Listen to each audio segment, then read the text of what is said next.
At sa punto pong ito, narito po ang update tungkol sa mga programa at aktibidad ng kasalukuyang administrasyon dito lang sa Mr. President on the Go.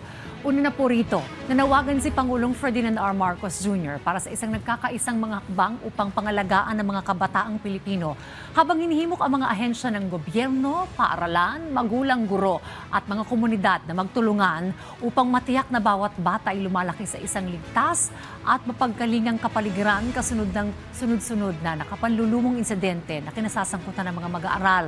Sa kanyang pinakahuling BBM Vlog 282 na pinamagatang Protektahan ang Kabataan, sinabi ng Pangulo na kinakausap niyang bansa hindi lamang bilang punong ehekutibo, hindi bilang isang ama na labis na nag-aalala sa kaligtasan at kapakanan ng kabataan sa bansa.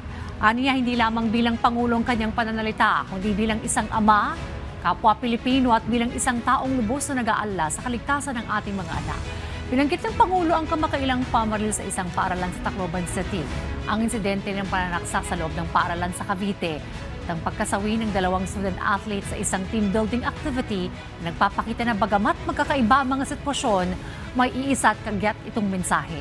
Kailangang maprotektahan ang ating mga kabataan. Binigyan ng ating Pangulo na kailangan silang maprotektahan laban sa karahasan, maprotektahan laban sa pabayaan at maprotektahan laban sa panganib at maprotektahan laban sa mga tahimik na pinagdaraanan at pasaning dinadala ng marami sa kanila.